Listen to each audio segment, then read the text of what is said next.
আসসালামু আলাইকুম ওরহমতুল্লাহি ওবারাকাতুহ। সবাই কেমন আছেন? আমি ভালো আছি আলহামদুলিল্লাহ। তো আজকে আরেকটা রেসিপি নিয়ে আসলাম। আজকে রান্না করব হচ্ছে একটু ভিন্ন ধরনের চিকেন। তো এটা রান্না করতে বেশি টাইম লাগে না। তো আমি হচ্ছে চিকেনটা লবণ আর হচ্ছে একটু ভিনেগার দিয়ে ভিজিয়ে রাখছি। ব্রয়লার তো এর একটা গন্ধ আছে, গন্ধটা চলে যাবে।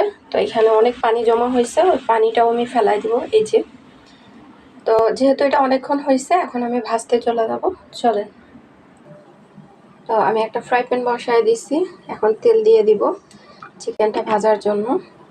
তেলটা আমার গরম হয়ে গেছে, এখন মুরগিগুলো দিয়ে দিব।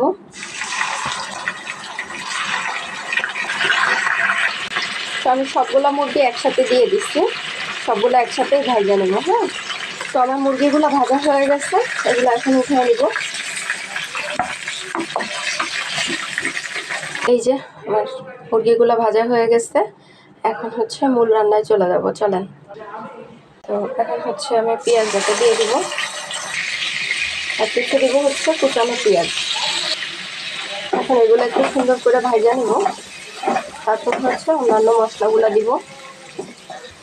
দিয়ে দিব হচ্ছে রসুন বাটা, আর দিয়ে দিব হচ্ছে হাফ চামচ আদা বাটা। এবার এগুলো সুন্দর করে একদম কষায় নেব। কাঁচামরিচ দিয়ে দিলাম, অল্প একটু জিরার গুঁড়া। তো আমি হচ্ছে একটা তেজপাতা দিছি মাঝখান থেকে চিড়ে, আর হচ্ছে জিরার গুঁড়া, ধনিয়ার গুঁড়া দিয়ে দিলাম। এখন এগুলাও সুন্দর করে কষায় নিব। দিয়ে দিব হচ্ছে হাফ চামচ লাল মরিচের গুঁড়া, যেহেতু কাঁচামরিচ দিচ্ছি আমি কম দিলাম। তো আমার হচ্ছে মশলা থেকে তেল ছাড়ছে, তো আমি অল্প একটু দুধ দিয়ে হচ্ছে মশলাটা আবার সুন্দর করে একটু কষায় নিব। তেল উপরে উঠে আসছে, এখন হচ্ছে মুরগিগুলো দিয়ে আবার একটু কষায় নিব ভালোভাবে। মশলার সাথে সুন্দর করে কষাবো। আমি একটু সস দিয়ে দিব